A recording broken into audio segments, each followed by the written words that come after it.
Hello hello hello hello my বাছুর gang, কেমন আছিস তোরা? তো অনেক দিন পর দেখা হচ্ছে আবার একটা ক্লাসে, এবং আবার একটা ক্লাস বলতে প্রথমে আমি তোদের জন্য একটা সাজেশন রেকর্ড করেছি, এবং সেই সাজেশনটা তোরা জানিস যে তোদের সেকেন্ড সামেটিভ স্পেশাল একটা সাজেশন। এই সাজেশনটা তোদের কতটা হেল্প করতে চলেছে তোদের আইডিয়া নেই। তোদের এই যে বিজ্ঞান পার্টটা, সাবজেক্টটা পরিবেশ ও বিজ্ঞান, তার মধ্যে জানিস তোরা ফিজিক্যাল সায়েন্স, লাইফ সায়েন্সের ব্যাপার আছে। তো এই যে ক্লাস 7-এর এই সিলেবাসটা যখন আমরা দেখবো সেকেন্ড সামেটিভের, সেখানে দেখবো সুহেনা ম্যামের যে ফিজিক্যাল সায়েন্সের পার্টটা সেটা কিন্তু অনেক বেশি আছে তোদের। লাইফ সায়েন্সের পার্টটা আমার শুধু একটাই চ্যাপ্টার আছে, তোরা জানিস চ্যাপ্টারটার নামও চ্যাপ্টার নাম্বার 6, পরিবেশের সজীব উপাদানের গঠনগত বৈচিত্র্য এবং কার্যগত প্রক্রিয়া। তো এটার ওপর আমি সামারি ওয়ান শট নিয়ে এসেছি তোদের। 1 ঘন্টা 1.5 ঘন্টার মধ্যে চেষ্টা করব এই চ্যাপ্টারের ওভারঅল একটা আইডিয়া তোদের দিয়ে দেওয়ার। তোদের কাজ হবে এই ওয়ান শটটাকে খুব ভালো করে এই চ্যাপ্টারটা কভার করার জন্য দেখা, বইয়ের সাথে মিলিয়ে মিলিয়ে পড়া, এবং ওই যে সাজেশনের একটা ভিডিও গেছে তোদের, সেই সাজেশনের যে ভিডিও বা যাবে, সেই সাজেশনের ভিডিও কিন্তু তোরা খুব সুন্দর করে যে যে কোশ্চেনগুলো আমি দিয়েছি প্রত্যেকটা কোশ্চেন খুব ভালো করে 2 থেকে 3 মার্কসের মতো করে রেডি করে রাখতে হবে। এই গেল, তাহলে ওয়ান শট এখান থেকে দেখলি, সামারি হয়ে গেল তোর। পুরো ব্যাপারটা রিভিশনের মতো করে একটা জায়গা থেকে পড়ে নিলি বইয়ের সাথে সাথে, তার সাথে সাথে ওই কোশ্চেনগুলো সলভ করবি। ওখানে কিন্তু আমার 2-3 মার্কসের হিসেবে কোশ্চেন দেওয়া আছে। এইবার তোরা বলবি স্যার তাহলে আমাদের 1 মার্কসের কোশ্চেন তো ম্যারাথন সম্ভবত তোদের ক্লাস 7-এর মনে হয় না আসবে। তো আমি সেটার জন্য একটা কাজ করতে পারি, তোদের এই চ্যাপ্টারের ওপর, বা আমি সুহেনা ম্যামকেও বলবো তার যে চ্যাপ্টারসগুলো আছে তার ওপর যদি আমরা কোনো প্র্যাকটিস শিট, বা আমিও আমার এই চ্যাপ্টারের ওপর যেগুলো এমসিকিউ বা 1 মার্কসের কোশ্চেন হয় সেগুলো যদি তোদের অ্যাপে দিয়ে দেওয়া হয়, আমি দেখাচ্ছি কোথায় তোরা পাবি। বা তোদের এই কয়েকদিনের মধ্যে যদি হোয়াটসঅ্যাপ চ্যানেল ক্রিয়েট হয়ে যায়, তাহলে হোয়াটসঅ্যাপ চ্যানেলেও আমরা চেষ্টা করব সেই নোটসগুলো দিয়ে দিতে, মানে নোটস বিশেষ করে প্র্যাকটিস শিট। এবং প্র্যাকটিস শিটটা তোদের কিন্তু 1 মার্কসের কোশ্চেন বেসিসেই থাকবে, কারণ বাকিগুলো কিন্তু তোদের সাজেশন হিসেবে চলে যাবে। ঠিক আছে? এইবার তোদের যে ব্যাপার সেটা হচ্ছে এই চ্যাপ্টারটাকে আমরা সুন্দর করে শেষ করব ওয়ান শটের মাধ্যমে, সামারি হিসাবে শেষ করব, খুব বেশি ডেপথে ঢুকবো না। ঠিক আছে? তো চেষ্টা করছি আমি শুরু করার, খুব ভালো করে এই পুরো ব্যাপারটাকে ইউজ করবি। আমাদের এই যে চ্যাপ্টারসটা আছে, এই চ্যাপ্টারটার মধ্যে আমাদের কোন কোন পার্ট আছে সেটা আমাদের আগে জেনে নেওয়া উচিত। তো প্রথমত আমাদের উদ্ভিদের উদ্ভিদের কিছু পার্টস সম্পর্কে আমাদের জানতে হবে, তার গঠন সম্পর্কে জানতে হবে, গঠনগত বৈশিষ্ট্য, এবং তার কাজ সম্পর্কেও জানতে হবে। তো উদ্ভিদের আমরা কি কি পড়বো? মূল পড়বো, কাণ্ড পড়বো, ঠিক আছে, পাতা পড়বো, ফুল পড়বো, ফল পড়বো ও বীজ পড়বো। ঠিক আছে? বীজের গঠনগত বৈশিষ্ট্য, গঠনগত বৈশিষ্ট্য ও কাজ সমূহ। তাহলে কি কি দেখতে চলেছি আমরা? উদ্ভিদের মূল, কাণ্ড, পাতা, ফুল, ফল, বীজ, এইগুলো সম্পর্কে আমরা একদম ডেপ লেভেলে আইডিয়া নেব, এবং সেই আইডিয়া শুধুমাত্র তাদের গঠনগত না, তাদের কার্যগত, তারা কি কি কাজ করে সেগুলোও কিন্তু আমরা নেব। খুব বেশি ডেপথে ঢুকবো না, কারণ বইতে প্রচুর ধরনের জিনিসপত্র আছে। তো সেই জন্য বললাম এই ক্লাসটা দেখার সময় তোরা বইয়ের সাথে মিলিয়ে মিলিয়ে কিন্তু যেগুলো এক্সট্রা কিছু কিছু জিনিস থাকবে ওগুলোও কিন্তু পড়ে নিবি। আচ্ছা, এটা আমাদের ফার্স্ট পার্ট গেল। সেকেন্ড পার্টে আমরা কি দেখব? সেকেন্ড পার্টে আমরা কি দেখব? আমরা দেখব বীজের অঙ্কুরোদ্গম। আমরা দেখব বীজের অঙ্কুরোদ্গম। ঠিক আছে? সেই সম্পর্কিত ধারণা, যাবতীয় যা তথ্য সেগুলো আমরা এখান থেকে জেনে যাব। নেক্সট আমরা দেখব ব্যাপন এবং অভিস্রবণ। ব্যাপন ও অভিস্রবণ প্রক্রিয়া।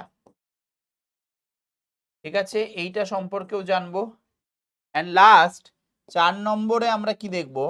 সেটা হচ্ছে বিভিন্ন যে মাছ আছে, ধর সমুদ্রের মাছ, সেটা যখন তাকে যদি আমরা মিষ্টি জলে আনি, বা মিষ্টি জলের মাছ, নদীর মাছ, পুকুরের মাছ, সেগুলোকে যদি আমি সাগরের জলে নিয়ে যাই, তাহলে তাদের কি কি চেঞ্জেস হয়, বা তারা সেই জায়গাটা বা সেই অবস্থার সাথে কিভাবে কোপ আপ করে, তারা কিভাবে তার সেই অবস্থায় অভিযোজন করে। ঠিক আছে? তো এইখানে আমরা দেখব মাছেদের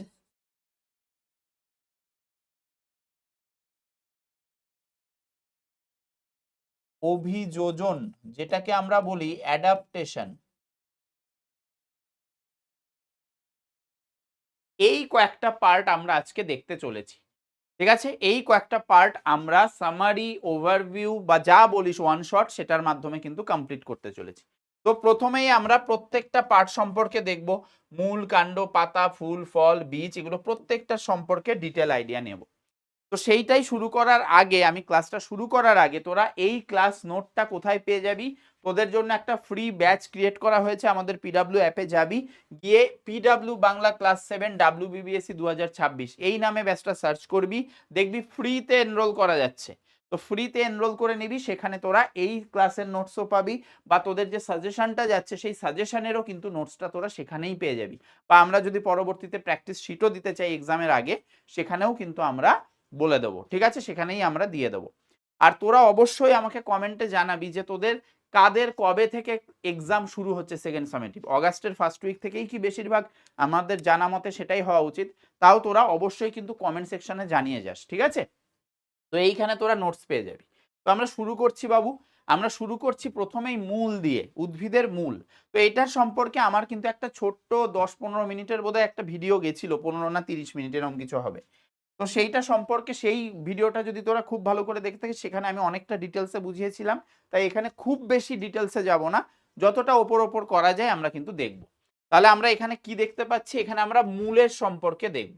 ঠিক আছে, তো মূলের একটা মূল, উদ্ভিদের মূল, সেটাকে যদি আমি স্ট্রাকচারালি ভাগ করি, অংশ কটা আমরা পাই, আমরা 4টে অংশ পাই বা 4টে অঞ্চল পাই। প্রথমে স্থায়ী অঞ্চল, একদম মূলের প্রথমেই যে পার্টটা থাকে, যেটা মাটির সঙ্গে সংলগ্ন অবস্থায় বেশিরভাগ ক্ষেত্রে দেখতে পাওয়া যায়, সেই অংশটাকে আমরা বলি স্থায়ী অঞ্চল। ঠিক আছে, এরপর হচ্ছে মূলরোম অঞ্চল, এর পরেরটা, এগুলোর আমরা আরো একটু ডিটেলসে যাব, প্রথমে আগে নামগুলো বলে দিচ্ছি। স্থায়ী অঞ্চল প্রথমে, তারপর হচ্ছে মূলরোম অঞ্চল, যে জায়গাটা এরকম সুতোর মতো দেখতে বা চুলের মতো দেখতে কিছু রোম যুক্ত, মূলরোম যেটাকে বলে, সেই অঞ্চলটাকে আমরা এখানে দেখতে পাচ্ছি। তার ঠিক নিচে থাকে আমাদের বর্ধনশীল অঞ্চল, মানে আমাদের মূল, উদ্ভিদের মূল যে বৃদ্ধি পায় নিচের দিকে, সেই উদ্ভিদের মূলের মেইন যে জায়গাটা বৃদ্ধি পায় বা উদ্ভিদের মূলের বর্ধন বা বৃদ্ধি পেতে যে অংশটা বা অঞ্চলটা সাহায্য করে, সেটা আসলে আমাদের বর্ধনশীল অঞ্চল। অ্যান্ড লাস্ট হচ্ছে মূলত্র অঞ্চল, লাস্ট হচ্ছে মূলত্র অঞ্চল, যেটা একদম এই টিপ, মূলের যে টিপ অঞ্চলটা, ঠিক আছে, সরু, একদম সরু অঞ্চলটা, একদম নিচের যে পার্টটা, সেটাকে আমরা মূলত্র অঞ্চল বলি। তো সেই অঞ্চলটা আমাদের মেইনলি মূলটাকে মাটির নিচে যতটা এগোনো যায় জলের খোঁজে, সেটাকে কিন্তু নামতে সাহায্য করে। তো দেখ, এখানে কিছুটা ইংলিশ টার্মে এর কাজগুলোও লেখা আছে প্রত্যেকটা অঞ্চলের। যেমন স্থায়ী অঞ্চলটায় লেখা আছে অ্যাঙ্করেজ অ্যান্ড স্টেবিলিটি। এটার মানে কি? অ্যাঙ্করেজ মানে হচ্ছে মাটির সাথে শক্তভাবে উদ্ভিদকে আটকে রাখতে সাহায্য করে, ঠিক আছে, সেইটার নাম হচ্ছে অ্যাঙ্করেজ বলা হয়। আর স্টেবিলিটি মানে উদ্ভিদটাকে মাটির ওপর সোজাভাবে দাঁড় করিয়ে রাখতে আমাদের এই অঞ্চলটা কিন্তু সাহায্য করে। ঠিক আছে, আচ্ছা, নেক্সট হচ্ছে মূলরোম যে অঞ্চলটা ছিল, এই যে অঞ্চলটা, এই অঞ্চলটা আসলে আমাদের জল, এই যে মাটির নিচে যে জল আছে, কৌশিক জল বলা হয়, তো সেই জলটাকে কিন্তু শোষণ করতে এবং মূলের ভেতরে ঢোকাতে সাহায্য করে, এবং সেই জলটাই তোরা জানিস সালোক সংশ্লেষের সময় ইউজ হবে। সেই জলটাকে এই মূলরোম দ্বারা ভেতরে ঢুকে, মূলের ভেতরে ঢুকে ধীরে ধীরে আস্তে আস্তে ওপরে পাতা অবধি তোলে। ঠিক আছে, তো সেই জলটা, সেই জলের শোষণ বা অ্যাবজর্পশনে কিন্তু আমাদের মূলের এই অঞ্চলটাই সাহায্য করে। নেক্সট, বর্ধনশীল অঞ্চল, যেটার কথা আমি বলছিলাম, এটা আসলে মূলের গ্রোথ, মূলের বৃদ্ধি এবং সেল ডিভিশন, মানে একটা মূল যে বৃদ্ধি পাবে, সেই মূলের কোষগুলোর তো বৃদ্ধি হওয়া দরকার। এবার মূলের যখন কোষ বৃদ্ধি পেতে হবে, তাহলে মূলের কোষের বিভাজন হওয়াটা দরকার, একটা কোষ থেকে দুটো, দুটো থেকে চারটে, চারটে থেকে ছটা, এই রকম ভাবে পুরো এইভাবে কিন্তু প্রসেস ওয়াইজ কিন্তু ডিভিশনের মাধ্যমে, সেল ডিভিশন বা কোষ বিভাজনের মাধ্যমে আমাদের মূলের ওই জায়গাটা আরো বৃদ্ধি পাবে এবং মূলটাও বাড়বে, ফলে উদ্ভিদটাও কিন্তু ধীরে ধীরে, উদ্ভিদের মূলটা আরো অনেকটা নিচের দিকে ঢুকতে থাকবে। মূলত্র অঞ্চল, মূলত্র অঞ্চলটাই আমি মেইনলি বলেছিলাম যে মাটি যেমন আমরা বলি না, মাটি ফুঁড়ে একদম ভেতরে ঢোকা, তো সেটা আসলে এই অঞ্চলটার জন্যই সম্ভব। ঠিক আছে, এই অঞ্চলটা কি কাজ করে? Protection against soil friction. এবার এটার মানে কি? সয়েল ফ্রিকশন, সয়েল মানে মাটি, ফ্রিকশন মানে হচ্ছে ঘর্ষণ, মানে মাটির যে কণাগুলো থাকে সেটার সঙ্গে ঘর্ষণ হয় মেইনলি এই অংশটারই বেশি, এবং এই অংশটা সেই বাধা বা ফ্রিকশন অতিক্রম করে মূলটাকে আরো নিচের দিকে ঢোকাতে সাহায্য করে। তাই বলছে প্রোটেকশন করে, মূলটাকেও মানে প্রোটেক্ট করে এই অঞ্চলটা, এবং মাটির নিচে ঢোকাতেও কিন্তু সাহায্য করে সয়েল ফ্রিকশনটাকে অ্যাভয়েড করে, মানে মাটির যে কণাগুলো আছে যেটা তাকে আটকাবে, মূলরোমকে বা মূলকে আটকাবে, মূলের এই নিচের দিকে নামাটাকে আটকানোর চেষ্টা করবে, সেইটা অতিক্রম করে কিন্তু এই অঞ্চলের দ্বারা। তাহলে আশা করি এই চারটে অঞ্চলের সম্পর্কে তোরা বুঝতে পেরেছিস। এইটার কিন্তু ডায়াগ্রাম আসতে পারে বাবু, আমি সাজেশনেও হয়তো বলে দিয়েছি, এইটার ডায়াগ্রামটা প্র্যাকটিস করবি,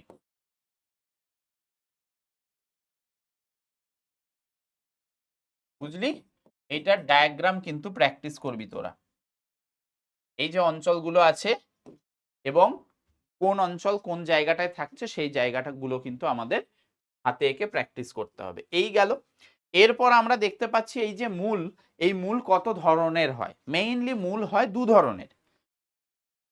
মেইনলি মূল কত ধরনের হয়? দু ধরনের হয়। একটা হচ্ছে স্থানিক মূল, যেটাকে আমরা প্রধান মূলও বলে থাকি, আর একটা হচ্ছে অস্থানিক মূল। ঠিক আছে? এবার এই দুটো মূলের সম্পর্কে জানতে হলে, অস্থানিক মূলের আরো ডিফারেন্ট টাইপস আছে, সেগুলো জানতে গেলে আমরা পরের স্লাইডে আসি। এখানে এই প্রত্যেকটা যে কথাগুলো আমি বললাম সেগুলোকে রিলেটিভলি ডিটেলসে লেখার চেষ্টা করা হয়েছে, এখানে সবকিছু দিয়ে দেওয়ার চেষ্টা করা হয়েছে। তোরা যখন নোটটা ডাউনলোড করবি তোরা এখান থেকে পড়তে পারিস, কিন্তু একটা জিনিস আমি বলে দিই বাবু, তোরা একটু বানান বা স্পেলিং একটু দেখে পড়বি, কারণ এখানে স্পেলিং একটু হালকা এদিক ওদিক মিস্টেক থাকতে পারে, যেহেতু এআই দিয়ে তৈরি করা কম বেশি। তো যাই হোক, এখানে আমাদের মেইন যে জায়গাটার জন্য আমি এই স্লাইডটা খুললাম সেটা হচ্ছে এই দুটো, একটা হচ্ছে স্থানিক মূল আর একটা হচ্ছে অস্থানিক মূল। ঠিক আছে? এইবার স্থানিক মূল কি বলছে? যে ভ্রূণমূল থেকে সরাসরি উৎপন্ন হয়ে যে প্রধান মূলটি মাটির গভীরে প্রবেশ করে, মানে মূলের তো বিভিন্ন রকম অংশ দেখা যেতে পারে, এইটার এই জায়গাটাকে বলা হয় প্রধান মূল। এই যে মূলটা একদম মেইন মূলটাও নিচের দিকে নামছে, এটাকেই বলা হচ্ছে প্রধান মূল। তো এইটাই হচ্ছে আমাদের স্থানিক মূল নামে পরিচিত। বুঝতে পারলি? আর যদি অস্থানিক মূল বলে তাহলে কি বলছে? ভ্রূণমূল ছাড়া, মানে মেইন যে প্রধান মূল সেটা ছাড়া উদ্ভিদের অন্য কোনো অংশ, হ্যাঁ, কাণ্ড পাতা থেকে যে সকল উৎপন্ন মূল, মানে এই যে চারপাশ থেকে যে সকল মূলগুলো উৎপন্ন হয়, ঠিক আছে, সেইগুলোকে আমরা অস্থানিক মূল বলি। এবার অস্থানিক মূলের রূপভেদ আছে, তিন ধরনের হয়, আমি এখানেও দেখতে পাচ্ছিলাম, এই জায়গাটাতেও দেখতে পাচ্ছিলাম। অস্থানিক মূল তিনটে টাইপসের হয়, একটা গুচ্ছ মূল, একটা পত্রাশ্রয়ী মূল, আর একটা হচ্ছে কাণ্ডজ মূল। এবার এইগুলো সম্পর্কে হালকা আইডিয়া আমরা এখান থেকে পেয়ে যাব। গুচ্ছমূল, হ্যাঁ, গুচ্ছমূল যেমন ধর তোর কি বলে, গুচ্ছমূল আমাদের একটা অংশ থেকে প্রচুর শাখা প্রশাখা যুক্ত মূলগুলো যেগুলো বেরোচ্ছে সেগুলোকে গুচ্ছমূল বলা হয়। পত্রাশ্রয়ী মূল মানে হচ্ছে পাতা থেকে সৃষ্ট মূল, ঠিক আছে, পাতার কিনারায় যে সকল অস্থানিক মূল সৃষ্টি হয় সেটাকে আমরা বলি পত্রাশ্রয়ী মূল, যেটা পাথর কুচিতে দেখা যাবে। এবং কাণ্ডজ মূল যেটা যেটা বটগাছের ঝুড়ি যে সকল মূলগুলো নিচের দিকে নামে দেখবি সেগুলোকে কিন্তু আমরা বলি কাণ্ডজ মূল।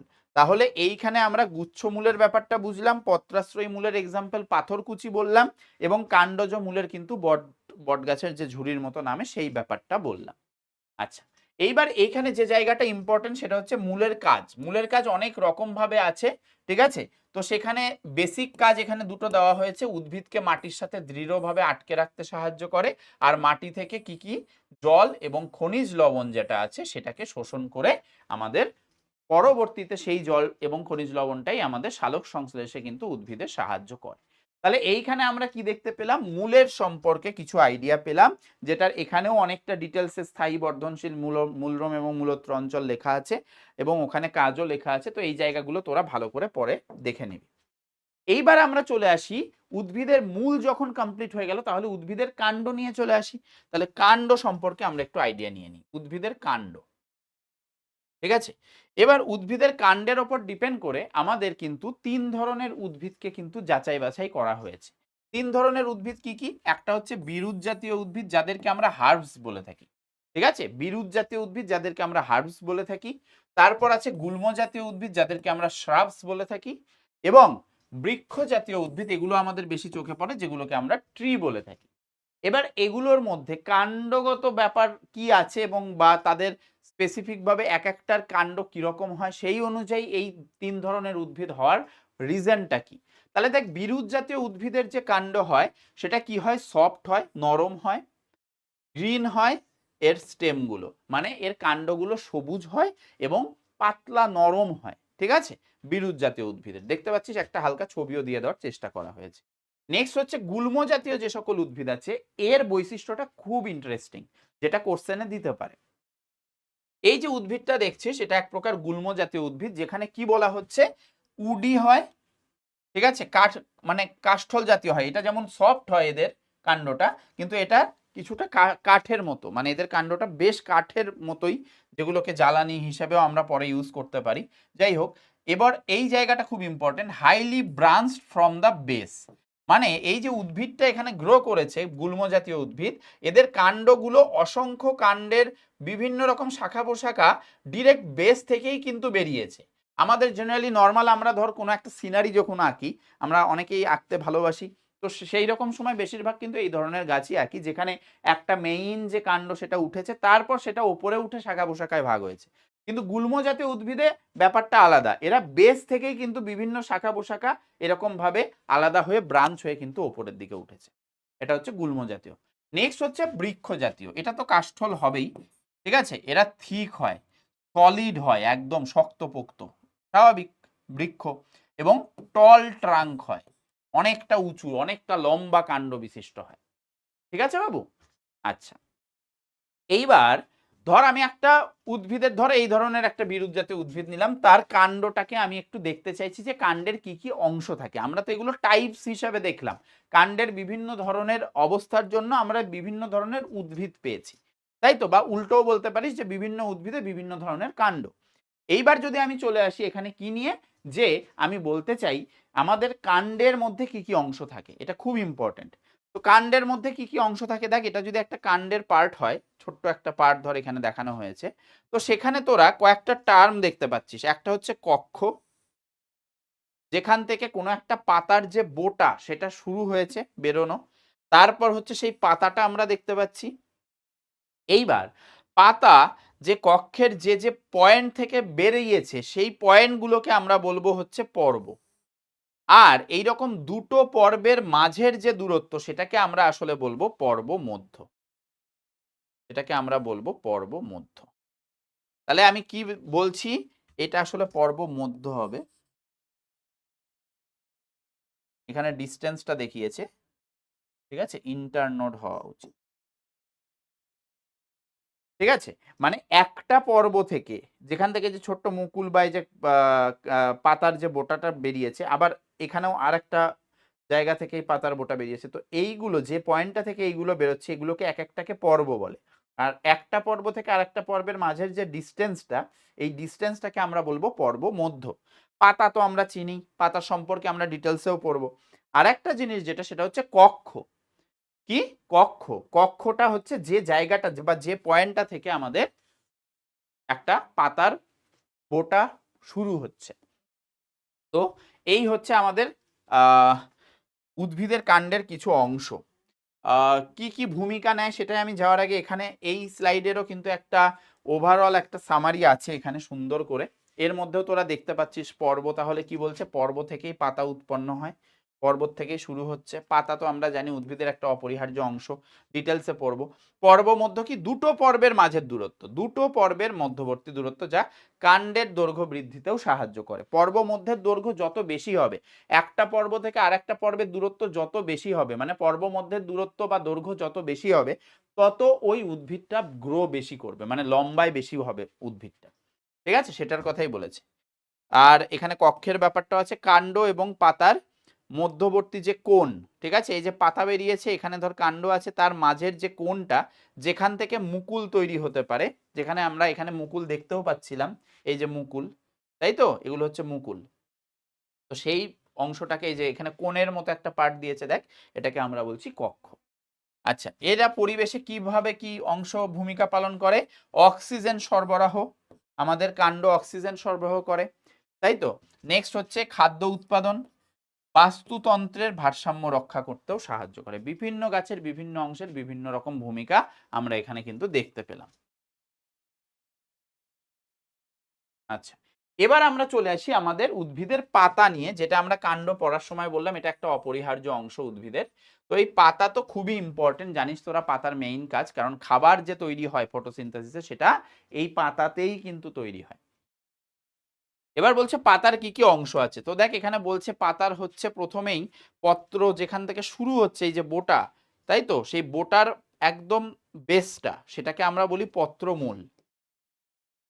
সেটাকে আমরা বলি পত্রমূল। কি বলছে, দ্য স্ট্রাকচারাল অ্যাঙ্কার পয়েন্ট, যে অ্যাঙ্কার যেটা পাতাকে ধরে রেখেছে সেইটার বেসটা সেটাকে বলা হয় পত্রমূল বা বেস।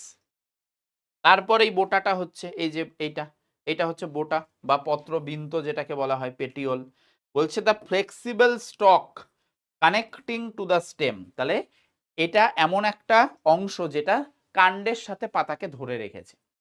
অ্যান্ড লাস্ট, পাতা নিজস্ব যে ফলক ল্যামিনা, ঠিক আছে, এটা একটা ব্রড সারফেস পাতার, তাই তো, একটা ব্রড সারফেস, একটা অনেক মানে অনেকটা ক্ষেত্রফল বিশিষ্ট একটা তল ফর ম্যাক্সিমাম লাইট অ্যাবজর্পশন, যেটা যত বেশি হবে এই পাতার এই ফলকটা তত কিন্তু এ সূর্যালোককে বেশি শোষণ করতে পারবে। এবং সূর্যালোকের কেন দরকার পড়বে, ওই একই ফটোসিনথেসিস, তাই তো।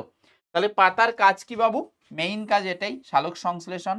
নেক্সট, পাতার মাধ্যমে বাষ্পমোচন হয়, কারণ পাতাতে কি থাকে, পাতাতে পত্ররন্ধ্র থাকে, ঠিক আছে, পাতাতে থাকে পত্ররন্ধ্র, পত্ররন্ধ্র, ঠিক আছে, এগুলো ক্লাস 9-এ গিয়ে পাবি, আরো 8-এ জানি না খুব একটা বেশি আছে কিনা।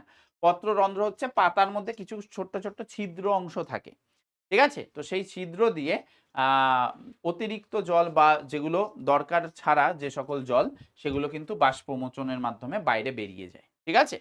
আর আর কি বলছে, আর বলছে গ্যাসীয় আদান প্রদানেও সাহায্য করে, O2 CO2 এর আদান প্রদানেও সাহায্য করে আমাদের ফটোসিনথেসিস বা রেসপিরেশন, শ্বসন এবং সালোক সংশ্লেষের মাধ্যমে। সালোক সংশ্লেষের মাধ্যমে আমাদের অক্সিজেন বাইরে বেরিয়ে আসে, আর শ্বসনের মাধ্যমে অক্সিজেনটাকে আবার গৃহীত হতে হয় পাতার মাধ্যমে ভেতরে ঢোকে, ঠিক আছে। এটারও তোরা ডিটেলসটা এখানে পেয়ে যাবি, আরো কি কি কাজ করছে। আচ্ছা চলো, এবার আমরা পরের পার্টে যাই। পরের পার্টে আমি ফুল সম্পর্কে আলোচনা করব, এক সেকেন্ড দাঁড়া বাবু।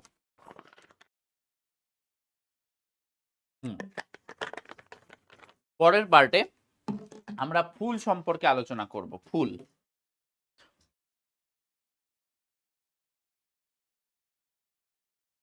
ফুলকে আমরা কি বলে থাকি, ফুলকে আমরা বলে থাকি একটা মেইন অংশ, যে অংশ ছাড়া একটা উদ্ভিদ বাড়তেই পারবে না, মানে বাড়তে মানে কি, তার সংখ্যা বৃদ্ধি হতে পারবে না, ঠিক আছে, ফুলটাকে এমন একটা অংশ বলা হয়।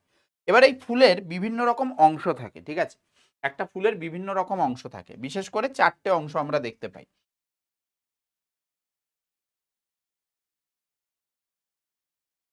ধর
ঠিক আছে, এটা যদি একটা ফুলের স্ট্রাকচার আমরা ভেবে থাকি, তাহলে দেখ ফুলের কি কি অংশ থাকছে। প্রথমত এই অংশটাকে আমরা বলে থাকি বৃতি। এই অংশটাকে আমরা বলে থাকি, কোন অংশটা বলতো বৃতি? এই যে এইটা আর এইটা, এই যে পাপড়িগুলো, এগুলোকে আসলে আমরা বলে থাকি দলমণ্ডল, বা একটা পাপড়ি হলে সেটাকে আমরা দল বলবো। এইগুলোকে আমরা বলে থাকি পুংস্তবক। আর এই যে পার্টটা, এই পার্টটাকে আমরা বলে থাকি স্ত্রীস্তবক। ঠিক আছে? এইটারও কিন্তু ছবিটা খুব বেশি ইম্পর্টেন্ট বাবু, ফুলের ছবিটা থেকে কোশ্চেন আসে। এইবার প্রথমত আমরা এখানে দুটো জিনিস দেখে নিই। বৃতি দলমণ্ডল যেমন আছে তার ঠিক আছে, কোনো অসুবিধা নেই। এই যে পুংস্তবক আর স্ত্রীস্তবক, এর কয়েকটা পার্ট আছে, মানে এইটা কয়েকটা অংশে বিভক্ত। পুংস্তবক যে পার্টটা, এটার দুটো অংশ আছে, এটার দুটো অংশ আছে। এইটাকে, এই যে দণ্ডের মতো অংশকে আমরা বলি পুংদণ্ড, পুংদণ্ড। আর এই যে মাথার এই পার্টটাকে বলা হয় পরাগধানী।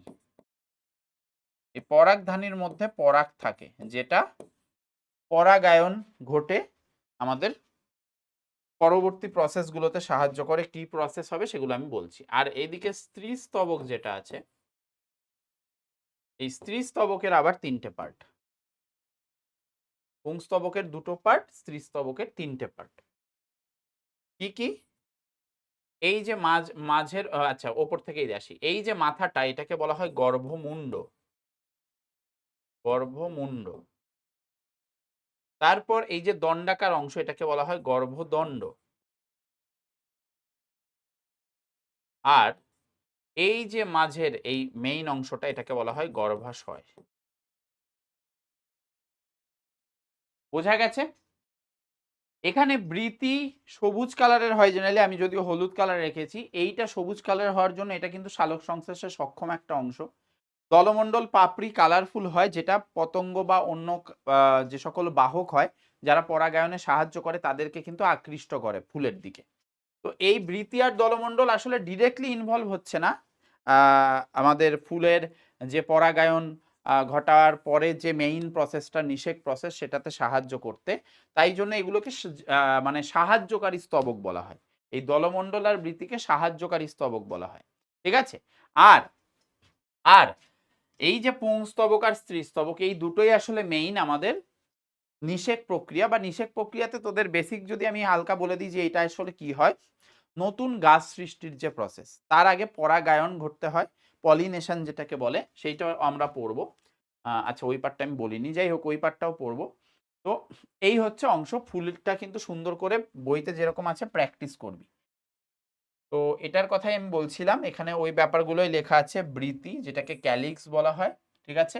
এটা outer protective layer, outer protective layer বলা হচ্ছে। এবং এটার মেইন, যেহেতু এটা সবুজ কালারের হতে পারে,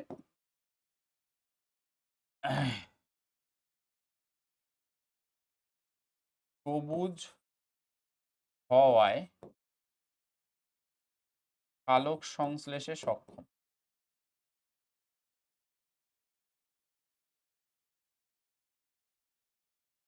ঠিক আছে? দলমণ্ডল, দলমণ্ডলটা কি? পেটাল কমপ্লেক্স, যেটা আসলে দলমণ্ডল আসলে পাপড়িকে বোঝায়, যেটাকে আমরা আসলে পাপড়ি বলি, পাপড়ি। ঠিক আছে? আচ্ছা, এটা তাহলে কি কাজ করে তোরা জানিস? বললাম আমি,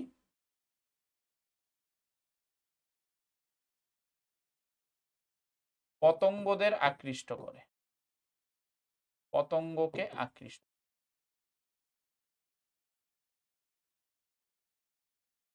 ঠিক আছে? এরপর আছে পুংস্তবক। পুংস্তবক, অ্যান্ড্রেসিয়াম বলা হয় ইংলিশে। এটা মেল রিপ্রোডাক্টিভ অর্গান। এটা আসলে একটা ফুলের পুরুষ যে সকল পার্ট হয়, সেই পার্টটা হচ্ছে আমাদের পুংস্তবক। আর স্ত্রীস্তবক, দেখ কথার মধ্যেই পুং আর স্ত্রী আছে, তো স্ত্রীস্তবকটা হচ্ছে আমাদের ফিমেল রিপ্রোডাক্টিভ পার্ট। এবং এগুলো কটা ভাগে ভাগ, মানে এদের কটা অংশ আছে, সেটা কিন্তু আমি অলরেডি আগের ছবিটায় দেখিয়ে দিয়েছি। এইবার এখানে একটা কোশ্চেন আসে বাবু তোদের, যে পাতার রং সবুজ কিন্তু ফুলের পাপড়ি রঙিন হয় কেন? এই যে আমরা কিছুক্ষণ আগে বললাম পাতা, তো সেটা সবুজ কালারের হয়, কিন্তু ফুলের যে পাপড়ি, এই যে দলমণ্ডল বা পাপড়ি, এটা কেন রঙিন হয়? তো এখানে মেইন যে রিজনটা আছে সেটা হচ্ছে এই যে পাতার রং, এই পাতার রং সবুজ হওয়ার পেছনে আসলে একটা রঞ্জক পদার্থ থাকে পাতায়, সেটা হচ্ছে ক্লোরোফিল, তোরা জানিস। তো ক্লোরোফিল বর্তমান থাকায় পাতার রং কিন্তু সবুজ হয়।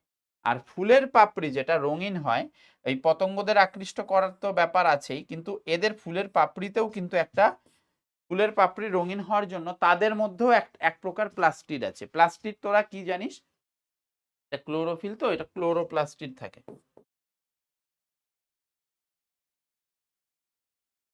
ক্লোরোপ্লাস্ট সমৃদ্ধ। ক্লোরোপ্লাস্ট হচ্ছে আমাদের কোষের মধ্যে থাকা একটা অঙ্গাণু, ঠিক আছে, যেটা সবুজ কালার সৃষ্টি করতে সাহায্য করে। আর পাপড়ি রঙিন হওয়ার কারণ হচ্ছে পাপড়িতে আমাদের আরো এক ধরনের আরো এক ধরনের প্লাস্টিড আছে, যেটাকে আমরা বলি ক্রোমোপ্লাস্টিড, যেটা সবুজ ছাড়া অন্য যে কোনো কালার তৈরির জন্য দায়ী। তো এইটা থাকার জন্য পাপড়ি কিন্তু বিভিন্ন কালারের হতে পারে, ঠিক আছে। তো আরো একটা রিজন হচ্ছে এই পতঙ্গ বা পাখি যারা এই পরাগায়ন ঘটাবে তাদেরকে আকৃষ্ট করা, সেটার জন্যও কিন্তু ফুলের পাপড়িকে রঙিন হতে হয়, ঠিক আছে, যেটা রিজন আমি অলরেডি আগে বলে দিয়েছি। তো এটা গেল, এখানে একটা ছোট্ট একটা পার্ট দেওয়া থাকলো, এইখানে তোরা এটার সামারি পেয়ে যাচ্ছিস, পাতার রং সবুজ কেন, পাপড়ির রং রঙিন কেন, এবং এখানে যে পার্টস গুলো আছে সেই পার্টস গুলো এখানে বলা আছে। এইবার আমরা আসছি ফল, ঠিক আছে। ফল, ফলের ক্ষেত্রে কি বলছি, ফলের ক্ষেত্রে কি কি অংশ আছে? ফলের ত্বক আছে। ফলের ত্বক তিনটে পার্টে বিভক্ত। একটা হচ্ছে বহিত্বক, এপিকার্প বলা হয়, বাইরের একদম ত্বক। মাঝের যে একটা লেয়ার থাকে, মাঝের ত্বককে আমরা বলে থাকি মধ্যত্বক। আর একদম ভেতরে, মানে বীজের ঠিক ওপরে, সেই ত্বকটাকে আমরা বলি অন্তত্বক, ঠিক আছে। তাহলে ফল ত্বক তিনটে আমাদের লেয়ারে বিভক্ত। বহিত্বক হচ্ছে আউটার মোস্ট স্কিন, একদম বাইরের দিকের ফলের। মধ্যত্বক হচ্ছে এটা ফ্লেশি, এই অংশটাই আসলে আমরা খাই, এডিবল মিডল। মধ্যত্বকটাই আসলে আমাদের ফলের মেইন খাবার অংশ, প্রধান খাবার অংশ, এই অংশটাই আসলে আমরা খাই। তাহলে তোদের কোশ্চেন আসতে পারে যে আমরা ফলের কোন স্তরটাকে খাই মেইনলি। তো যেটা ফ্লেশি এডিবল পার্ট সেটা হচ্ছে মধ্যত্বক, বা যেটাকে আমরা ইংলিশ নামগুলো মাথায় রাখবি, মেসোকার্প বলা হচ্ছে। মেসো মানেই হচ্ছে মাঝে থাকছে। আর একটা হচ্ছে অন্তত্বক, যেটা একদম বীজের ঠিক ওপরে পার্টটা থাকে, ইনার হার্ড শেল, ঠিক আছে, একদম ভেতরে ইনার হার্ড শক্ত একটা শেল টাইপসের, যেটাকে আমরা এন্ডোকার্প বা অন্তত্বক বলে থাকি। এবার একদম মাঝে থাকছে, মানে অন্তত্বকের ঠিক আরো ভেতরের দিকে থাকছে আমাদের ফলের বীজ, যেটাকে আমরা সিড বলছি। এটা আমাদের কি বলছে? The reproductive core protected inside the endocarp. Endocarp মানে কি? এই যে দেখলাম, এন্ডোকার্প মানে হচ্ছে অন্তত্বক, যেটা দিয়ে এই বীজটাকে কিন্তু চারপাশে ঘিরে সুরক্ষিত রাখা হয়েছে। তাহলে বীজটা একদম মিডলে থাকছে, তার চারপাশে থাকছে অন্তত্বক, তার ওপর থাকছে মানে মধ্যত্বক, একদম লাস্টে বাইরের দিকে থাকছে আমাদের বহিত্বক। বোঝা গেছে? বোঝা গেছে। তাহলে ফল ত্বক এই যে তিনটে পার্টে ভাগ আছে, তাই ফল ত্বককে বেসিক, আমাদের ফল ত্বকের ইংলিশ হচ্ছে পেরিকার্প। তার মধ্যে আবার এই তিনটে পার্ট আছে, এপিকার্প বহিত্বক, মেসোকার্প মধ্যত্বক, এন্ডোকার্প হচ্ছে অন্তত্বক। তো এটার কিন্তু স্ট্রাকচার আসতে পারে, ডায়াগ্রাম আসতে পারে ছবির জন্য, কিন্তু আমের ছবিটা বা এই ধরনের ছবি আঁকার চেষ্টা করবি। খুবই সহজ, খুবই বেসিক একটা ছবি, ঠিক আছে।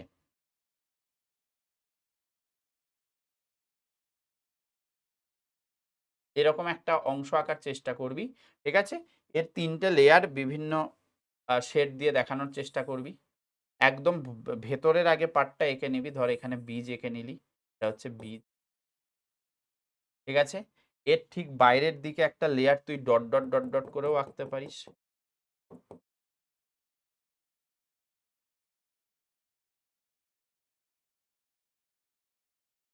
ঠিক আছে।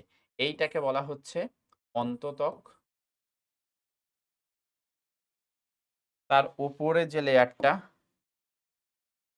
এইটাই হচ্ছে আমাদের ফ্লেশি লেয়ার, যেটা আমরা খাই। ঠিক আছে, এই লেয়ারটাকে আমরা বলছি মধ্যত্বক। আর একদম বাইরের দিকের যে ত্বকটা, এটাকে আমরা বলছি বহিত্বক। ঠিক আছে বাবু, মাথায় থাকবে। হ্যাঁ, আচ্ছা, এখানে তোর এই ব্যাপারটাও আরো একবার ভালো করে এখানে লেখা আছে। আচ্ছা, এইবার আমরা চলে আসি পরাগ মিলন কিভাবে হয়, পরাগ কিভাবে মিলিত হয়। তো পরাগ মিলন ব্যাপারটা হচ্ছে, আমরা যে ফুলটা এঁকেছিলাম না, ওই ফুলের মধ্যে আমাদের একটা পুরুষ পার্ট ছিল, একটা স্ত্রী পার্ট ছিল। পুরুষ পার্টটাকে আমরা পুংস্তবক বলছিলাম, যার দুটো অংশ, একটা পুংদণ্ড আর একটা পরাগধানী, যার মধ্যে পরাগ থাকে। আর স্ত্রী স্তবক যেটা ছিল বা স্ত্রী কেশর, সেইটার মধ্যে তিনটে অংশ ছিল। একটা একদম মাথায় হচ্ছে গর্ভমুণ্ড, তারপর দণ্ডের মতো যেমন পুংদণ্ড ছিল তেমন গর্ভদণ্ড, আর একদম বেসে যেটা থাকে সেটা হচ্ছে গর্ভাশয় বা ডিম্বাশয়।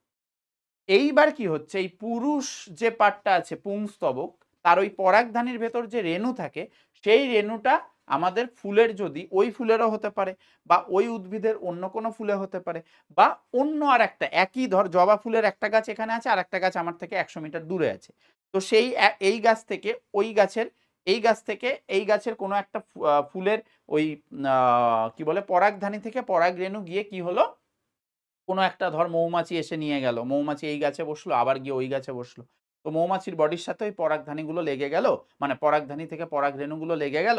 তারপর ওই ফুল অন্য যখন ফুলে গিয়ে বসেছে অন্য উদ্ভিদের, মানে একই জাতীয় উদ্ভিদের, তখন ওই উদ্ভিদের যে ফুলে গিয়ে বসেছে তার গর্ভমুণ্ডে গিয়ে ওই পরাগ রেণুটা পড়লো। পরাগ রেণু পড়ার এই যে প্রসেসটা, এই প্রসেসটাকে আমরা কি বলি, পরাগ মিলন বা পলিনেশন। ঠিক আছে, এবার এই পরাগ মিলন এটা দু রকম ভাবে হতে পারে। একটা হতে পারে স্বপরাগযোগ, একটা হতে পারে স্বপরাগযোগ, আর একটা হতে পারে ইতর পরাগযোগ। ঠিক আছে, স্বপরাগযোগ মানে কি, দেখ স্বপরাগযোগের মধ্যে একটা ওয়ার্ড আছে স্ব। স্ব মানে হচ্ছে নিজ, তার মানে এই স্ব মানে নিজ, মানে একই উদ্ভিদের, মানে গাছ একই, একই গাছ, বুঝতে পারলি, গাছ একই। এবার একই ফুলের মধ্যেও হতে পারে বা একই গাছের অন্য ফুলের মধ্যেও হতে পারে। মানে ধর এখানে একটা উদ্ভিদ আছে, সাপোজ উদ্ভিদ একটাই, ঠিক আছে, এইখানে ধর একটা ফ্লাওয়ার ফুটেছে, এইখানে একটা ফ্লাওয়ার ফুটেছে, আমি দুটো ফ্লাওয়ার নিয়েই ধরছি। এইখানে একটা ধর ফ্লাওয়ার হয়েছে, এইখানে একটা ফ্লাওয়ার হয়েছে, বোঝা গেল। এইবার কি হলো, ধর যদি এই ফুলের পরাগ ধানী থেকে পরাগ রেণু এই ফুলেরই গর্ভমুণ্ডে এসে পড়লো, তাহলে একটা ফুলের মধ্যেই ঘটছে, সেটাও এক প্রকার স্বপরাগযোগ। অথবা কি হলো, এই ফুলের পরাগ ধানী থেকে পরাগ রেণু, বা এই ফুলের থেকে আমি ধরলাম, এই ফুলের পরাগধানী থেকে পরাগ রেণু এই ফুলে এসে পড়ল, কিন্তু উদ্ভিদ একটাই, ফুল ডিফারেন্ট হোক বা ফুল সেম হোক, এই ব্যাপারটা যদি হয়, স্বপরাগযোগ সবসময় মাথায় রাখবি যে উদ্ভিদ একটাই হতে হবে, একই উদ্ভিদ। তো এই ক্ষেত্রে জেনারেলি আমাদের পরাগ মিলনের জন্য বা এই যে পরাগায়নের জন্য জেনারেলি বাহকের দরকার হয় না। বাহক স্যার, বাহক বাহক করছেন, বাহক কি? বাহক হচ্ছে কোনো পতঙ্গ হতে পারে, পাখি হতে পারে, জেনারেলি দরকার পড়ে না। এইবার এই যে দুটো টাইপস বললাম না, একটা একই ফুলের থেকে সেই ফুলেই পড়ছে, তো এইটা তোরা পরবর্তীতে গিয়ে পড়বি, তোদের এখন নেই। তো এই ধরনের স্বপরাগযোগকে আমরা কি বলে থাকি জানিস? এই ধরনের স্বপরাগযোগ যেটা একই ফুলের মধ্যে, একই উদ্ভিদের একই ফুলের মধ্যেই হচ্ছে, এটাকে আমরা বলে থাকি অটোগ্যামি। অটোগ্যামি এত লেভেলে নেই তোদের এখন, এটা টেনে গিয়ে পাবি। আর যদি একই উদ্ভিদের দুটো ফুলের মধ্যে হয়, মানে এই কেসটা যদি হয়, তাহলে সেটাকে আমরা বলবো জিটেনোগ্যামি বা গেইটেনোগ্যামি। তো এই যে দুটোই আমাদের স্বপরাগযোগেরই টাইপস। এইবার কি হচ্ছে, এটা হচ্ছে স্বপরাগযোগ। এইবার কি হচ্ছে বাবু, এইবার হচ্ছে কি, আমাদের জেনারেলি স্বপরাগযোগে বাহকের দরকার পড়ে না। বাহক মানে হচ্ছে আমাদের, ধর এখানে মৌমাছি দেখানো হয়েছে, এটা এক প্রকার বাহক, এখানে পতঙ্গ দেখানো হয়েছে, এরকম অনেক রকম বাহক থাকতে পারে। তো জেনারেলি স্বপরাগযোগে বাহকের দরকার পড়ে না, যেহেতু উদ্ভিদ একটাই, তো কাছাকাছি, তো এমনি এমনি হয়ে যায়। কিন্তু অটোগ্যামিতে সেই ব্যাপারটা বেসিক্যালি হয়। আমরা যেটা বলছি যে বাহকের দরকার একদমই পড়ে না, সেটা হচ্ছে অটোগ্যামি, কারণ একই ফুলের মধ্যেই হচ্ছে। কিন্তু যদি একই উদ্ভিদের ডিফারেন্ট ফুলে, ধর একটা ফুল নিচে আছে, একটা ফুল একদম গাছের ডালের ওপরে আছে, তো সেখানে অনেক সময় সেই ফুল থেকে নিচের ফুলে আসতে গেলে কোনো রকম পতঙ্গের দরকার বা বাহকের দরকার পড়লেও পড়তে পারে। তাই গেইটানোগ্যামিতে অনেকে বলে যে বাহকের দরকার পড়ে স্বপরাগযোগ হওয়া সত্ত্বেও। আর আরেকটা হয় যেটা উদ্ভিদই আলাদা, সেইটাকে আমরা বলবো ইতর পরাগযোগ বা ক্রস পলিনেশন। ইতর পরাগযোগ মানে হচ্ছে এখানে উদ্ভিদই আলাদা, উদ্ভিদ আলাদা, মানে একই জাতীয় উদ্ভিদ, জবা ফুলের সাথে জবা ফুলের উদ্ভিদেরই, কিন্তু দুটো ডিস্টেন্সে আছে, একটা দূরে দূরে আছে। তো সেইটার যে ব্যাপারটা, সেইটার কারণে আমাদের ইতর পরাগযোগ হয়। পরাগরেণু একই প্রজাতির অন্য একটি গাছের ফুলের গর্ভমুণ্ডে স্থানান্তরিত হয় পরাগরেণু। বুঝতে পারলি? মানে এখানে একটা ধর উদ্ভিদ ছিল, ধর এটা একটা জবা গাছের উদ্ভিদ, এখানেও আর একটা জবা গাছের উদ্ভিদ আছে, মানে জবা উদ্ভিদ আর কি। তো এখানে একটা ফুল, এখানে একটা ফুল, এখানে একটা ফুল, ঠিক আছে। এইবার কি হচ্ছে, ইতর পরাগযোগের ক্ষেত্রে এখানে বাহক অবশ্যই দরকার ভাই। এখানে বাহক, পতঙ্গ আমি এক্সাম্পল নিচ্ছি, বাট পতঙ্গ ছাড়াও কিন্তু আরো অনেক হয়। এই পতঙ্গের মাধ্যমে কি হচ্ছে, এই ফুল থেকে সাপোজ ধর এই উদ্ভিদের এই ফুল থেকে বাহকের মাধ্যমে এই ফুলের গর্ভমুণ্ডে গিয়ে পড়লো। বুঝতে পারলি? তো এই ধরনের পরাগযোগকে আমরা বলবো ইতর পরাগযোগ। এই ধরনের পরাগযোগকে আমরা বলবো ইতর পরাগযোগ। বুঝলি? যেখানে উদ্ভিদই আলাদা। ক্লিয়ার বাবু? এইটা থেকে কিন্তু 100% কোশ্চেন আসবে, আমি লিখে দিচ্ছি। ভালো করে এই কনসেপ্টটা যেন মাথায় থাকে, এবং এই কনসেপ্টটা যদি তোদের মাথায় একবার এই সময় ঢুকে যায়, এটা আরো অনেক ডিটেলিং আছে ক্লাস 10-এ, তো সেই সময় গিয়ে কিন্তু খুব সাহায্য হবে। তখন তোরা নিজেরাই বলতে পারবি যে স্যার এই ব্যাপারটা আপনি পড়িয়েছিলেন আমাদের, তাই তো, ওয়ান শটের মাধ্যমে, তখন বলতে পারবি। চলো আমরা এই জায়গাতেও সেম ব্যাপারগুলো লেখা আছে। উন্নত বৈশিষ্ট্য কিন্তু ইতর পরাগযোগের মাধ্যমে তৈরি হবে, স্বপরাগযোগে না। আচ্ছা, এবার আমরা একটু ব্যাপন অভিস্রবণের ব্যাপারটা দেখি। দেখ, এইটা খুবই একটা বেসিক ব্যাপার, ঠিক আছে, খুবই বেসিক ব্যাপার। ব্যাপনের ক্ষেত্রে ধর একটা পরীক্ষার মাধ্যমে যদি দেখাতে বলে, তাহলে রুমের মধ্যে একটা সেন্টের শিশি খুলে রেখে সেই ব্যাপারটাও করতে পারিস, অথবা একটা এক গ্লাস জলে, একটা কাচের গ্লাস নিলি, তার মধ্যে এক ড্রপ কোনো কালির ফোঁটা ফেললি, তো সেটা দেখবি কিছুক্ষণ পরে পুরো ওই যে কালির ফোঁটাটা, সেটা একটু হালকা হয়েছে, কিন্তু পুরো গ্লাসে কিন্তু ওই কালির রংটা কিন্তু ধরে নিয়েছে। তো এইটা কেন হলো? এইটা যে প্রসেসের মাধ্যমে হচ্ছে সেটাকেই আমরা বলছি ডিফিউশন বা ব্যাপন। এবার ব্যাপনের ক্ষেত্রে মেইন যে ব্যাপারটা হয়, আমি একটা জিনিস খুব সহজ করে দিচ্ছি, যে বেশি ঘনত্বের, ধর এই যে আমি ড্রপটা ফেলেছিলাম, তখন এই ড্রপটা, এই কালির ফোঁটার ঘনত্বটা অনেক বেশি, তার মধ্যে অণুর সংখ্যা প্রচুর বেশি জলের অণুর থেকে, খুব কনডেন্স ঘন, তাই তো। তো তাই বলছে বেশি ঘনত্বের স্থান থেকে কম ঘনত্বের স্থান, মানে এই যে জায়গাটায় পড়েছে সেখান থেকে এই যে এই জায়গাগুলো এখন কম ঘনত্ব, তো সেই জায়গায় প্রত্যেকটা জায়গায় ছড়িয়ে পড়ছে, ছড়িয়ে পড়েই তো এরকম পুরো জলটা এইরকম পিঙ্ক কালার হয়ে যাচ্ছে, তাই না? তাই কম ঘনত্বের স্থানে কিন্তু আমাদের প্রবেশ করবে, কম ঘনত্বের স্থানে অণু বা আয়নের স্বতঃস্ফূর্ত চলন। এবার এখানে যে জিনিসটা, একটা জিনিস মাথায় রাখতে হবে, দেখ আমি দুটো টার্ম বলছি, এটা একটু পারলে মাথায় রাখিস। একটা হচ্ছে দ্রাবক, আর একটা হচ্ছে দ্রাবক, ঠিক আছে। দ্রাবক হচ্ছে এখানে জল হিসাবে কাজ করছে, আর দ্রাবটা হচ্ছে এই যে কালির ফোঁটাটা ফেলেছিলাম এইটা। তো এইখানে আসলে কি হয়, এইখানে এই যে বেশি ঘনত্ব থেকে কম ঘনত্বের দিকে যে চলাচল, এইখানে যে এই যে অণুর চলাচল বলেছে, এখানে অণু কিন্তু এখানে দুটোর ব্যাপারই কিন্তু থাকবে, মানে দ্রাবর অণু চলাচল করে, দ্রাবকের অণুও চলাচল করে, দুটোর কি চলাচল এইখানে কিন্তু আমাদের দেখতে পাওয়া যায়। বুঝতে পারলি? তাহলে ব্যাপনের ক্ষেত্রে এই ব্যাপারটা মাথায় থাকবে, বেশি ঘনত্ব থেকে কম ঘনত্বের দিকে যাবে, এবং ততক্ষণ না এই ব্যাপারটা থামবে, যতক্ষণ এই পুরো দ্রবণটা, ঠিক আছে, পুরো দ্রবণটা একটা সমঘনত্বে পরিণত হয়, ঠিক আছে। আচ্ছা, এবার ব্যাপনের গুরুত্ব কি বেটা? ব্যাপনের গুরুত্ব কি? গ্যাসীয় আদান প্রদান, অক্সিজেন কার্বন ডাই অক্সাইডের আদান প্রদান, খনিজ লবণের শোষণ, ঠিক আছে, মূল দ্বারা শোষণ, সেই ব্যাপারগুলো কিন্তু নিয়ন্ত্রণ করতে সাহায্য করে। আচ্ছা, এইখানে আমাদের অভিস্রবণ সম্পর্কে, এবার এই দুটোর মধ্যে ডিফারেন্স আসে, বুঝলি তো। অভিস্রবণের ব্যাপারটা জাস্ট উল্টো, এবং কিছু কনসেপ্ট আছে এখানে আলাদা, ব্যাপনের থেকে একটু ডিফারেন্ট।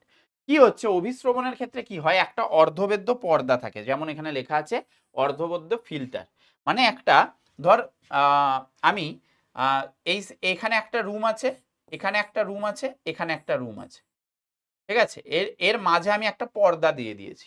এইবার কি হচ্ছে, এই জায়গা বা রুম ধর বা কোনো একটা বাক্স ধর, এবার কি হচ্ছে, এই দুই বাক্সে দুটো ডিফারেন্ট ঘনত্বের কিছু অণু ছিল।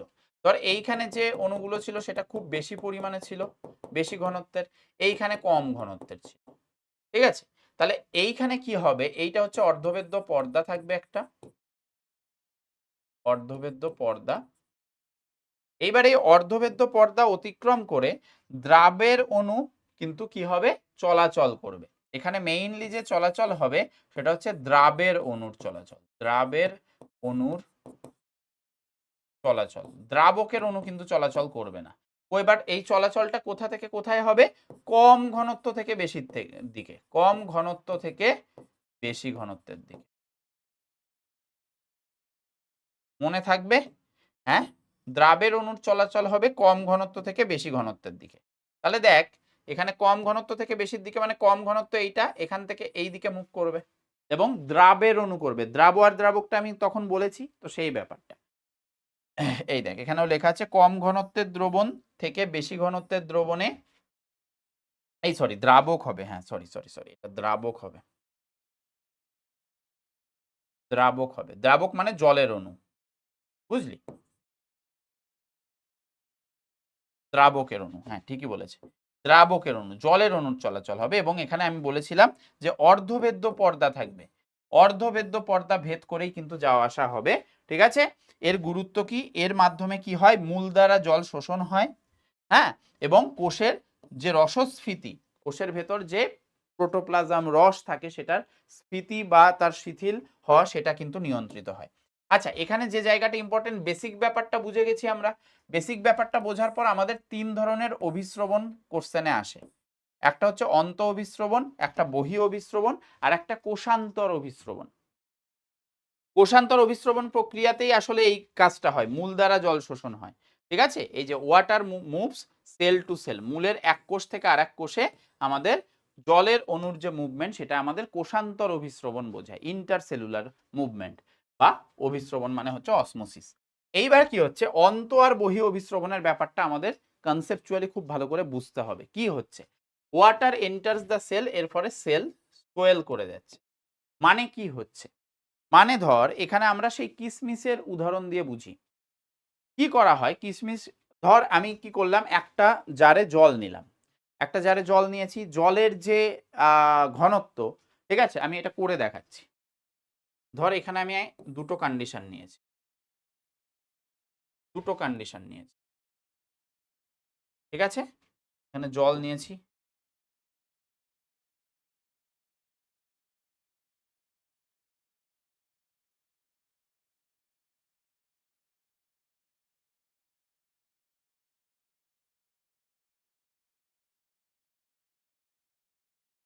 ঠিক আছে, এটা হচ্ছে জল ধর, এখানে ধর আমি কিশমিশ নিয়েছি।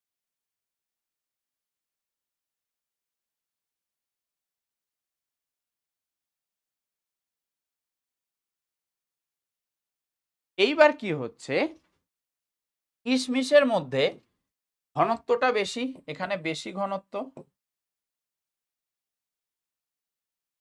আর জল এটা কিন্তু কম ঘনত্ব বিশিষ্ট। তাহলে কি হবে, কিছুক্ষণ পর আমি যদি দেখি এই কিশমিশটা শুকিয়েছিল, প্রথমে দেওয়া ছিল, তারপর কি হবে, এই জল বাইরে থেকে কিশমিশের ভেতরে ঢুকবে। আমি তাহলে কি বলেছিলাম, কিশমিশের একটা পর্দা আছে যেটা এখানে অর্ধভেদ্য পর্দা হিসেবে কাজ করছে, হ্যাঁ। তো সেই পর্দা অতিক্রম করে কম ঘনত্ব থেকে, কম ঘনত্ব মানে বাইরে জল, এবং জলই হচ্ছে সেই দ্রাবক যেটা বেশি ঘনত্ব মানে কিশমিশের ভেতরে ঢুকে কিশমিশটাকে কি করবে, ফুলিয়ে দেবে, কিশমিশটাকে কি করবে, ফুলিয়ে দেবে। এর ফলে কি হবে বাবু, এর ফলে যেটা হবে, এর ফলে যেটা হবে সেটা হচ্ছে কিশমিশ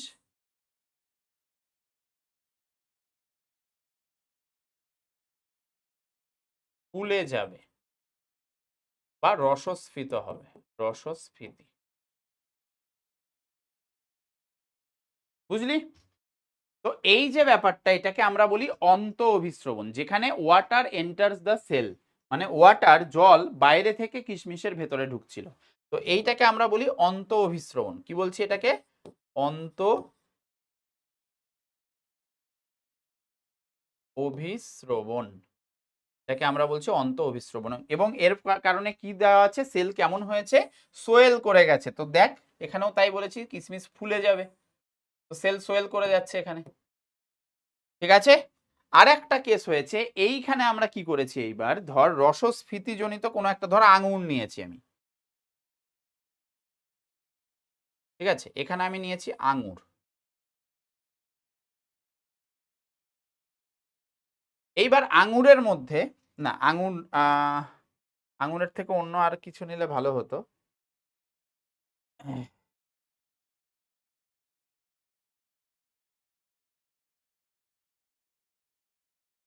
এইবার ধর কি হয়েছে, এইবার আমাদের এই যে অংশ বা এই যে উপাদানটা, ধর কোনো একটা উপাদান নেওয়া হয়েছে যেটাই আমাদের কি হচ্ছে, ঘনত্ব এখানে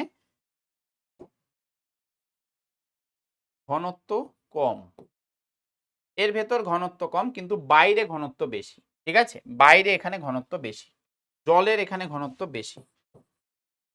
এইখানে যে একটা উপাদান নেওয়া হয়েছে কোনো একটা কিছু, তার মধ্যে ঘনত্ব কম আছে, এর জলের ঘনত্ব এখানে বেশি আছে। তখন কি হবে, এর ভেতরে যে ফ্লুইড আছে সেই ফ্লুইডটা বাইরে বেরিয়ে আসতে চাইবে। ঠিক আছে, এর ভেতরে যে ফ্লুইড আছে এই ফ্লুইডটা বাইরে বেরিয়ে আসতে চাইবে। বুঝতে পারলি? তাহলে এই প্রসেসটাকে আমরা বলি বহি অভিস্রবণ। এই প্রসেসটাকে আমরা বলি বহি অভিস্রবণ, যেখানে কি হলো, কোষ থেকে বাইরের পরিবেশে জল বেরিয়ে আসতে চাইছে। ঠিক আছে, কোষ থেকে বাইরের পরিবেশে জল বেরিয়ে আসতে চাইছে। এবং এইটা যখন হবে, এই কেসটা যখন হবে ধর, তখন কি হবে, চুপসে যাবে, এই উপাদানটা কি হয়ে যাবে, চুপসে যাবে, কারণ জল বাইরে বেরিয়ে এসছে ফেটে, তাই তো? এখানে এটার যে পর্দা আছে সেটা অর্ধবেদ্য পর্দার মতো কাজ করছে এবং সেইটা থেকে বাইরে বেরিয়ে এসছে, তাহলে এইটা হয়ে যাবে কি, চুপসে যাবে, মানে রস শিথিল হয়ে গেল। বুঝতে পারলি? তো এইখানে আমরা অন্ত অভিস্রবণ এবং বহি অভিস্রবণের দুটো কন্ডিশন কিন্তু দেখতে পেলাম। ক্লিয়ার বেটা? চলো, তো এইটার ব্যাপারে আরো কিছু জিনিসপত্র এখানে তোরা ব্যাপন অভিস্রবণের ডিটেলসে দেখতে পাবি। হ্যাঁ, কে কিভাবে সাহায্য করছে সেই সবও হয়তো আছে। স্পেলিং গুলো একটু দেখে নিস ভাই, স্পেলিং এ কিন্তু প্রবলেম আছে। আচ্ছা, এইবার আমরা একটু বীজ, এই যে ফল পড়েছিলাম তার যে বীজ পড়েছিলাম, সেই বীজের অঙ্কুরোদ্গম কিভাবে ঘটে, তাই তো? তো সেই অঙ্কুরোদ্গম মানে বীজ থেকে ধীরে ধীরে যে উদ্ভিদের চারা হওয়া, তো সেই ব্যাপারটা, এই বীজের অঙ্কুরোদ্গম আমাদের তিন ধরনের হয়, মৃদভেদী, মৃদবর্তী আর জরায়ুজ। এর মধ্যে সবচেয়ে ইম্পর্টেন্ট হচ্ছে লাস্টেরটা, জরায়ুজ অঙ্কুরোদ্গম, খুব ইম্পর্টেন্ট। কি হয়, মৃদভেদী যে অঙ্কুরোদ্গম আছে, এটা কি হয়, এখানে বীজপত্র মাটি ভেদ করে ওপরে উঠে আসে। বীজপত্র কি হয়, মাটি ভেদ করে মাটির ওপর দিয়ে বাইরে বেরিয়ে আসে, মাটি ভেদ করে ওপরের দিকে উঠে আসে, তাই এই কারণে নাম হয়েছে মৃদভেদী। এখানে মৃদ কথাটার মানে হচ্ছে মাটি, আর ভেদী কথাটার মানে হচ্ছে ভেদ করা। ঠিক আছে, ভেদ করে কোথায় হচ্ছে, ওপরে উঠে আসছে, মাটির ওপরে উঠে আসছে, তো এটাকে বলা হয় মৃদভেদী। এরপর বলছে মৃদবর্তী। মৃদবর্তী, বর্তী কথাটার মানে হচ্ছে দিকে, মৃদ মানে মাটি, বর্তী মানে দিকে, তাহলে মাটির দিকে যাচ্ছে এটা, তাহলে বীজপত্র এখানে কি হচ্ছে, মাটির নিচেই কিন্তু থেকে যাচ্ছে। ঠিক আছে, তাহলে এইখানে মৃদ মানে মাটি আর বর্তী মানে দিকে, মানে মাটির দিকে বা মাটির নিচেই কিন্তু এই ক্ষেত্রে অঙ্কুরোদ্গম হচ্ছে বা থাকছে। সবচেয়ে ইম্পর্ট্যান্ট এবং এক্সেপশনাল এক ধরনের যদি বলিস অঙ্কুরোদ্গম হচ্ছে, সেটা হচ্ছে আমাদের জরায়ুজ অঙ্কুরোদ্গম, ভিভিপেরাস জার্মিনেশন। এইখানে কি হয়, এই ভিভিপেরাস জার্মিনেশন কাদের হয় জানিস, যে সকল উদ্ভিদ একটু লবণাক্ত মাটি বা সেই সব জায়গায় থাকে, যেমন ধর গেওয়া, গরান, ঠিক আছে, গেওয়া, গরান, এই সকল যে উদ্ভিদ আছে যারা লবণাম্বু উদ্ভিদ বা লবণাক্ত মাটিতে থাকে, এই সকল উদ্ভিদ কোথায় থাকে বাবু, লবণাক্ত বা লবণাম্বু উদ্ভিদ, লবণাম্বু উদ্ভিদ। কিন্তু এটা কিন্তু সুন্দরী উদ্ভিদে দেখা যায় না। সুন্দরী উদ্ভিদ ভাবিস না, সুন্দর উদ্ভিদ ছাড়া বাকি এই গেওয়া গরান যেগুলো লবণাম্ব উদ্ভিদে জন্মায় তাদের মধ্যে এটা দেখা যায়। মেইন ব্যাপারটা হয় কি, লবণাম্ব উদ্ভিদ যেহেতু, তো তাদের যে মাটি বা সেই জলমগ্ন একটা জায়গায় থাকে সেই সকল উদ্ভিদ, এবার সেই জায়গাগুলোতে প্রচুর পরিমাণ লবণ আছে। এইবার যদি বীজটা যদি ওই উদ্ভিদের নিচে পড়ে, ঠিক আছে, ওই উদ্ভিদের যদি বীজটা নিচে থাকে বা মাটি থেকে উঠতে চায় কিন্তু মাটিতে প্রচুর পরিমাণ লবণ থাকায় সেই বীজটা কিন্তু ক্ষতিগ্রস্ত হয়, ফলে বীজের অঙ্কুরোদ্গম কিন্তু বাধাপ্রাপ্ত হয়, সেটা কিন্তু হয় না। এই কারণে কি হয়, এই বীজটা গাছে থাকতেই অঙ্কুরিত হয়, গাছে থাকাকালীনই অঙ্কুরিত হয়ে যায় এবং তার ওপরের পার্টে কিছু একটা অংশ বেরোয় এবং নিচের পার্টে কিছু একটা অংশ বেরোয়। তারপর সেই বীজটা ওই নিচের ওপরের পার্টে সরু সূচালো দুটো অংশ দ্বারা নিচে আমাদের মাটিতে পড়ে এবং মাটিতে পড়ার পর বীজটা এতটাই ওপরে থাকে এবং নিচে একটা সরু যে মূলের অংশই ধর আমি ধরে নিলাম, সেইটা এতটাই লম্বা যে ওই অংশটা কিন্তু মাটিতে কিন্তু গেঁথে যায় এবং বীজের যে মেইন অংশটা সেটা কিন্তু মাটির থেকে অনেকটা উঁচুতে থাকে, ফলে বীজটা ডিরেক্ট কি হলো না, মাটির ওই লবণের শিকার হলো না। ঠিক আছে, তো এই ধরনের অঙ্কুরোদ্গম যে বীজটাকেও বাঁচালো ওই রকম একটা পরিবেশে, তো সেই ধরনের অঙ্কুরোদ্গমকে আমরা বলি জরায়ুজ অঙ্কুরোদ্গম। দেখ, ফলের ভেতরে থাকা অবস্থাতেই বীজের অঙ্কুরোদ্গম হয়ে যায়, ফলের ভেতর থাকা অবস্থাতেই কিন্তু বীজের অঙ্কুরোদ্গম হয়ে যায় এবং সেটা কি রিজনের জন্য সেটা আমি বললাম, লবণাম্ব উদ্ভিদে হয় এটা এবং লবণাক্ত মাটি থাকার জন্য লবণের যে টক্সিসিটি সেটা যাতে তাদের ক্ষতি না করে বীজের, তার জন্য কিন্তু ফলের মধ্যে থাকতেই কিন্তু বীজের অঙ্কুরোদ্গম হচ্ছে এবং তারপর সেটা নিচে পড়ছে। তো এটা হচ্ছে অঙ্কুরোদ্গমের ব্যাপারটা বললাম। অঙ্কুরোদ্গমে ব্যাপন এবং অভিস্রবণের কি ভূমিকা, অঙ্কুরোদ্গমে অভিস্রবণের কি ভূমিকা, শুষ্ক বীজ অন্ত অভিস্রবণ স্বাভাবিক, শুষ্ক বীজ বা ধর যখন আমি কিসমিসের উদাহরণ দিলাম সেটাও তো শুষ্ক অবস্থাতেই ছিল, তো সেইটাই আমাদের অন্ত অভিস্রবণের দ্বারাই আমাদের কি হচ্ছিল, মাটি থেকে জল শোষণ করছে এবং ফুলে উঠছে, তাই তো, হ্যাঁ, ফুলে উঠছিল এবং বীজত্বক বিদীর্ণ হয়ে যাচ্ছে। তাহলে বীজত্বক বিদীর্ণ হওয়া মানেই হচ্ছে অঙ্কুরোদ্গম হয়ে যাওয়া। অভিস্রবণের মাধ্যমে, বিশেষ করে অন্ত অভিস্রবণের মাধ্যমে এটা এইভাবে ঘটলো। আর ব্যাপন এখানে কি অঙ্কুরোদ্গমে কিভাবে সাহায্য করছে বাবু, ব্যাপন কিভাবে সাহায্য করছে সেটা হচ্ছে পরিবেশ থেকে অক্সিজেন বীজের কোষে প্রবেশ করছে, যা ভ্রূণের শ্বসন এবং বৃদ্ধির জন্য শক্তি যোগাচ্ছে। ঠিক আছে, এখানে আসলে শ্বসন নির্ভর যে প্রসেসটা ব্যাপনের মাধ্যমে হয় সেটা অক্সিজেনের দ্বারা, অক্সিজেন বীজের অঙ্কুরোদ্গমে সাহায্য করে, ঠিক আছে, বিশেষ করে শ্বসনের দিক থেকে। তো এইটার একটা সামারি তোদের এখানে দেওয়া আছে, যেখানে প্রত্যেক ধরনের অঙ্কুরোদ্গম, ঠিক আছে, এখানে অঙ্কুরোদ্গম কি, ব্যাপন এবং অভিস্রবণ অঙ্কুরোদ্গমে কিভাবে সাহায্য করে সব দেওয়া আছে। আমরা মোটামুটি শেষের একটা পার্টে চলে এসেছি, আমরা শেষের দিকের পার্টে চলে এসেছি।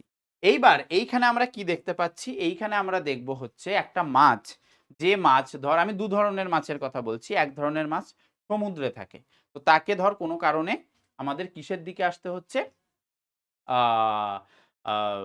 নদীতে আসতে হচ্ছে, ঠিক আছে, যেমন ইলিশ মাছ, ঠিক আছে, সমুদ্র থেকে নদীতে আসে যখন ডিম পাড়ার সময় হয়।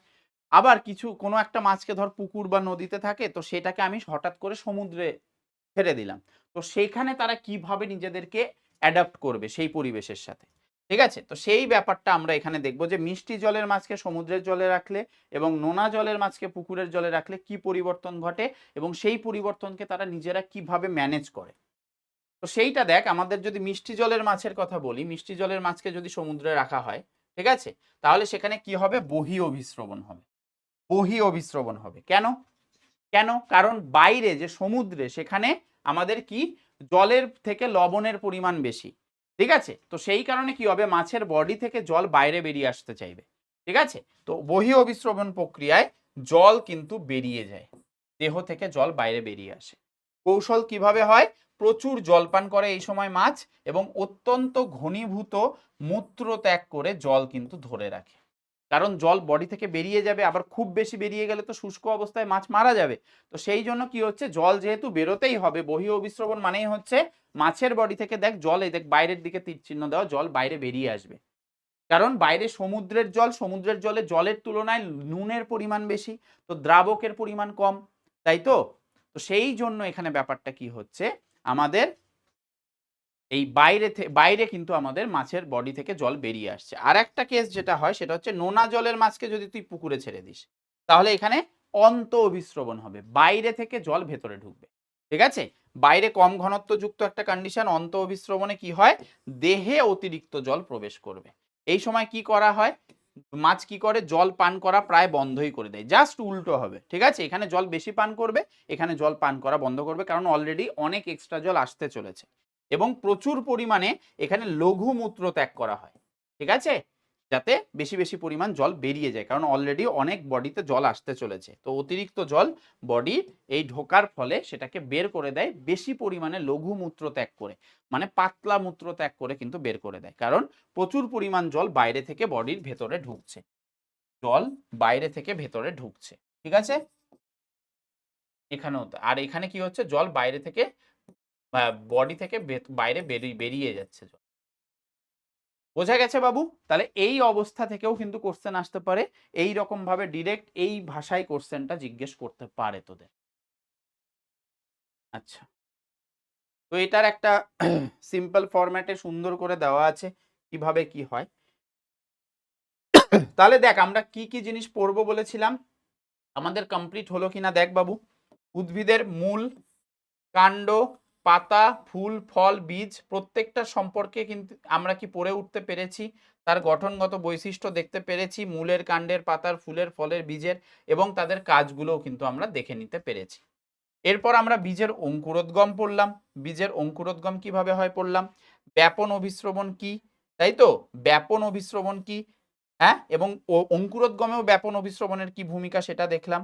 লাস্টে মাছেদের অভিযোজন দেখলাম এবং তার সাথে আরো একটা জিনিস যেটা দেখলাম সেটা হচ্ছে, আমি এখানে বলতে ভুলে গেছি, সেটা হচ্ছে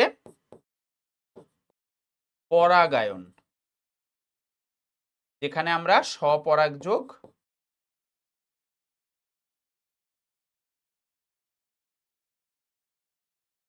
আর ইতর পরাগযোগ।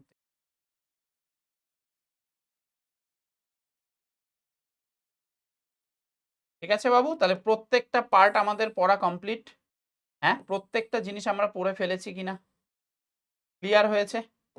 তাহলে এই হচ্ছে তোদের ওভারভিউ, একটা সামারি ওয়ান শট যেটা তোরা পেলি এবং কিভাবে ইউজ করতে হবে তোদের আমি বলে দিয়েছি, গরুর দল, বাছুরের দল সরি। তো সবার কেমন লাগলো অবশ্যই কমেন্ট সেকশনে জানাস, এবং আমি যেভাবে বলেছি এই ক্লাসটা যখন করবি বইয়ের সাথে মিলিয়ে মিলিয়ে যে যে জায়গায় বইয়েতে কিছু এক্সট্রা ইনফরমেশন আছে সেগুলোও নিয়ে নিবি। আর এরপর যেগুলো সাজেশনের যে ব্যাপারটা আমি দিয়েছি তোদের, সেই সাজেশনের যে কোশ্চেনগুলো রেডি করতে হবে খুব ভালো করে ভাই, 2-3 মার্কসের, বিশেষ করে 3 মার্কসের মতো করে রেডি করে রাখিস, সেটা সেফ সাইড। ঠিক আছে, ওটা হয়ে গেল। আর তোদের ম্যারাথন হয়তো আসবে না, কিন্তু তোদের এমসিকিউ বা 1 মার্কসের যে কোশ্চেন সেটা বাদ থেকে যাচ্ছে। আমি চেষ্টা করব যদি তোদের এক্সামের আগে প্র্যাকটিস শিট সেখানে কিছু এমসিকিউ এবং শূন্যস্থান, সত্য মিথ্যা সেই সব দিয়ে দেওয়া যায়, তাহলে ওভারঅল পুরো প্যাকেজটা কিন্তু তোদের কমপ্লিট হয়ে যাবে। তো এইভাবেই পর, আশা করি তোদের রেজাল্ট খুবই ভালো হবে। ঠিক আছে, দেখা হচ্ছে সবার সাথে পরের দিন অন্য কোনো ক্লাসে বা অন্য কোনো সাজেশন ভিডিও বা কিছুতে। ঠিক আছে, খুব ভালো থাকিস বাবু, খুব ভালো করে এক্সাম দিবি। ঠিক আছে, অল দ্য বেস্ট সবাইকে, টাটা, লাভ ইউ।